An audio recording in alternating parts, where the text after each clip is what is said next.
Menjelang vonis terdakwa Richard Eliezer atau Baradae pada 15 Februari, Aliansi Akademisi Indonesia yang terdiri atas 122 orang dari berbagai universitas mengirimkan dokumen Amicus Curiae, atau Sahabat Pengadilan ke Pengadilan Negeri Jakarta Selatan.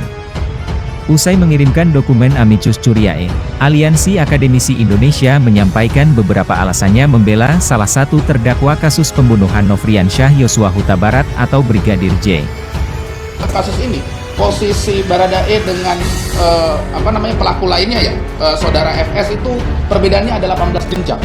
18 jenjang kepangkatan. Jadi ada konteks kerentanan ketika Baradae dalam satu lingkungan perbuatan pidana ini. Sehingga kalau dibilang apakah beliau merupakan pelaku kerjasama yang kita bisa anggap legitimate karena kerentanannya, jawabannya iya. Dan yang terakhir tentu saja yang kami bahas, ini yang paling penting sebenarnya, poin yang paling penting ya.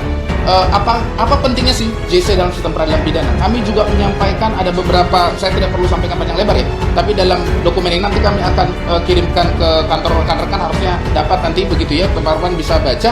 Kami juga melampirkan beberapa kasus keberhasilan justice kolaborator yang kemudian itu mengungkap kasus yang lebih besar. Saya juga malu, oma-oma yang sudah sepuh mau turun gunung hanya membela kejujuran. Nah, kejujuran itu perlu di kita kan? Dan ini dilakukan oleh Icat, ya, apapun karena undang-undangnya ada. Jadi akan mengatakan dilema yuridis. Tidak ada dilema yuridis, justru persoalan hukum itu diselesaikan dengan menggunakan undang-undang LPSK. Ya, sekali lagi pasal 10A Junto pasal 5 itu adalah paling ringan. Ringan itu bisa lepas, bisa bebas. Oke, jadi jelas saya mengatakan dua guru besar maha guru, ya, mewakili 122 akademisi. Nanti saya sampaikan ya.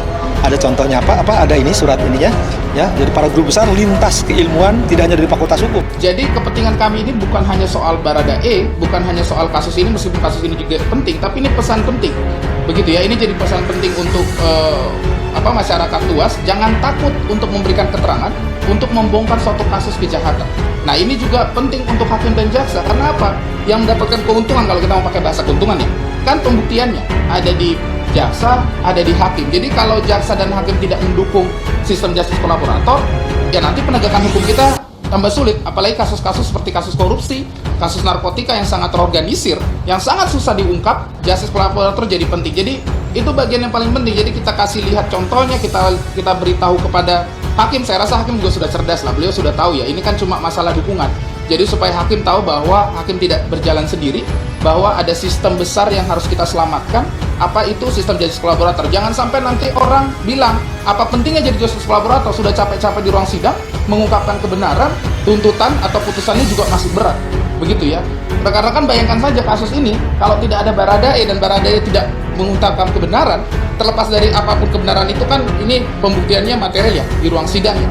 Hakim dan jaksa kita beri kewenangan itu untuk menilai, tapi bayangkan kalau tidak ada Baradae, kasus ini akan sangat susah terbongkar. Kalau kita lihat kan ini merupakan aspirasi dari rekan-rekan, pemerhati, kemudian dari masyarakat luas, bahwa ini kita menghormati, mengapresiasi lah ya.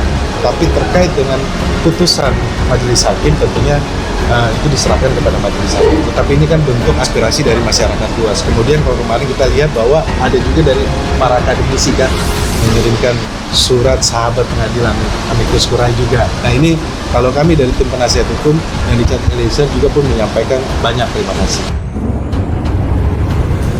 Menjelang vonis terdakwa Richard Eliezer atau Baradae pada 15 Februari, Aliansi Akademisi Indonesia yang terdiri atas 122 orang dari berbagai universitas mengirimkan dokumen Amicus Curiae, atau Sahabat Pengadilan ke Pengadilan Negeri Jakarta Selatan. Usai mengirimkan dokumen Amicus Curiae, Aliansi Akademisi Indonesia menyampaikan beberapa alasannya membela salah satu terdakwa kasus pembunuhan Nofriansyah Yosua Huta Barat atau Brigadir J. Yang pertama, Eliezer itu adalah seperti disampaikan oleh jaksa dan hakim, pembuka kotak Pandora. Bagi kami, ketika masyarakat Indonesia itu dahaga akan kejujuran dan kebenaran, maka Eliezer itu disorak-soraikan, ujar Sulistiowati Irianto, perwakilan Aliansi Akademisi Indonesia dari Fakultas Hukum UI. Kedua, adanya relasi kuasa yang timpang dalam hubungan antara Richard Eliezer dan atasannya sehingga perintahnya sukar ditolak. Alasan yang ketiga adalah Eliezer adalah kita. Mendukungnya untuk tidak dihukum berat atau lebih ringan daripada tersangka lainnya berarti karena menyelamatkan pemuda berusia 24 tahun yang masa depannya masih panjang. Apalagi, Eliezer merupakan tulang punggung keluarga dari kalangan masyarakat yang sederhana, papar Sulistiowati. Kemudian, alasan yang keempat adalah mendukung Richard Eliezer bukan tentang persoalan pribadi tetapi memberi pembelajaran tentang pentingnya reformasi di tubuh kepolisian yang harus segera dilakukan, agar hal serupa tidak terulang kembali. Dan untuk alasan yang terakhir, Sulistiowati bersama ratusan akademisi lainnya melihat bahwa keberadaan Richard Eliezer dalam kasus ini memberikan pelajaran berharga bagi mahasiswa hukum di seluruh Indonesia. Jadi dari seorang justice kolaborator seperti Eliezer kita dapat melihat seseorang berpangkat rendah bisa membongkar kasus besar di lembaga penegakan hukum terhormat, melalui skenario kebohongan yang telah mengecoh publik, tuturnya. Karena Eliezer itu mencerminkan pemuda dari keluarga yang sederhana yang akan sukar sekali meraih cita-citanya, apalagi ketika kandas oleh atasannya sendiri. Lalu sebetulnya kalau kita mendukung Eliezer bukan mendukung dia pribadi, tetapi kita ingin reformasi yang total terhadap lembaga penegakan hukum, khususnya dalam hal ini adalah kepolisian. Prof, jadi bisa dijelaskan dulu apa sih alasannya dari Aliansi Akademisi Indonesia menjadi amicus curiae di kasus pembunuhan berencana Yosua ini? Ya, sebenarnya ini adalah kewajiban moral ya bagi para akademisi.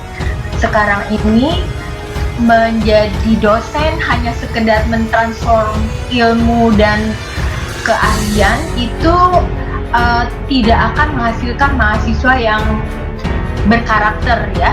Hanya akan menghasilkan robot-robot tumpul, bahkan bahasanya semacam itu. Jadi tugas kami itu adalah memproduksi ilmu pengetahuan bersama dengan mahasiswa. Di mana produksi ilmu pengetahuan itu terjadi? Di tengah-tengah masyarakat. Jadi kami mesti merespon apa yang menjadi kebutuhan masyarakat. Dan itu juga merupakan mandat dari para dosen Tridharma, bukan hanya mengajar, research, bikin publikasi, mengejar fokus Q1, Q2, tetapi juga pengabdian pada masyarakat. Karena kalau tidak kita menjadi berhutang kepada bangsa ini. Oke. Saja sebenarnya. Baik, tapi ini hanya di kasus tertentu termasuk kasus yang menjerat Richard Eliezer, atau di seluruh kasus bisa terjadi seperti ini? Atau apa yang jadi pertimbangannya dari akademisi sebetulnya? Bisa terjadi pada kasus apa saja ya, seperti kasus Ahok misalnya, itu publik bahkan ribuan banyaknya ya memberi dukungan, bahkan memberi KTP, fotokopi KTP, lalu juga kasus Prita. Dan sebenarnya memang sudah menjadi tuntutan publik, terutama setelah reformasi 98, bahwa proses-proses peradilan itu harus terbuka. Dan sekarang bagus sekali dengan digital ini, persidangan bisa dilihat transparansinya, akuntabilitasnya, semacam itu. Sampai akademisi turun langsung ke pengadilan, ini karena apa? Melihat kasus ini yang selama ini berjalan di persidangan, apakah ada keresahan? Ya, karena kita melihat kasus ini masih sekali sangat bising ya sejak 6 bulan yang lalu, dan ternyata setelah prosesnya berjalan baru kami tahu ada kekejian dan hal-hal yang sangat merugikan institusi kepolisian. Kebetulan saya dulu pernah berapa puluh tahun menjadi dosen di PT IKA juga ya. Bagaimana relasi kuasa itu luar biasa besar antara seorang atasan dengan bawahannya, sehingga bawahannya itu tidak bisa mengelak dari segala perintah-perintahnya. Seharusnya kan ya institusi penegakan hukum ya itu independen ya. Meskipun di situ ada prinsip-prinsip militer, tetapi harusnya tidak sedemikian gawatnya relasi kuasa yang dibangun di dalam struktur organisasi kepolisian itu. Tapi kan ini Prof udah masuk ke ranah persidangan dan juga sudah ada pembuktian soal itu. Artinya tinggal diikuti juga proses persidangannya, Prof. Atau apa sebetulnya yang ingin Anda dorong dan juga kawan-kawan dorong? Gini ya, sekarang ini saya mengacu pada literatur. Ada seorang hakim namanya Aharon Barak mengatakan bahwa apapun sistem hukum negara-negara, kalau hari ini hakim tetap menjadi corong undang-undang, itu tidak memberikan keadilan, karena corong undang-undang itu bisa mengacu pada undang-undang yang sudah ketinggalan zaman, padahal masyarakat itu berkembang sangat cepat sehingga keadilan itu juga berubah. Dan sekarang hasil reformasi Indonesia 98 ya, sampai hari ini sudah memberikan ruang kepada seorang saksi pelaku untuk bisa membongkar kejahatan-kejahatan yang tak mungkin diketahui oleh publik. Ternyata memang betul kejahatan yang melibatkan banyak orang ini memang luar biasa, kekejian dan skenario bohongnya gitu ya. Jadi kehadiran Eliezer ini menjadi tokoh hari ini ya. Baik. Yang berani gitu. Baik, jadi ini bertolaknya dari JC-nya Eliezer yang berani mengungkap tapi mendapat tuntutan 12 tahun, dan itu yang dikhawatirkan vonis akan seiringan dengan tuntutan, atau bagaimana sehingga adanya amicus curiae ini? Ya, jadi diharapkan hakim itu tidak hanya membaca hukum secara tekstual saja, tetapi juga membaca hukum secara kontekstual. Harus melihat bagaimana situasi di luar proses-proses persidangan itu, secara sosial, secara psikologis, bagaimana Eliezer itu ditempatkan. Oke, baik. Prof, tadi sebetulnya yang diserahkan ke pengadilan itu apa sih, Prof? Dan ini bukan intervensi kan ke majelis hakim bentuknya? Jadi kami menyatakan diri sebagai sahabat pengadilan. Sama sekali tidak ada urusan dengan intervensi, tetapi justru ingin menguatkan hakim. Bentuknya?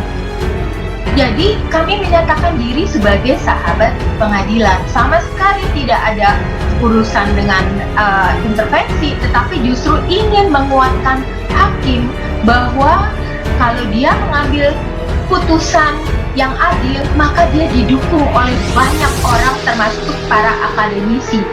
Gitu maksudnya.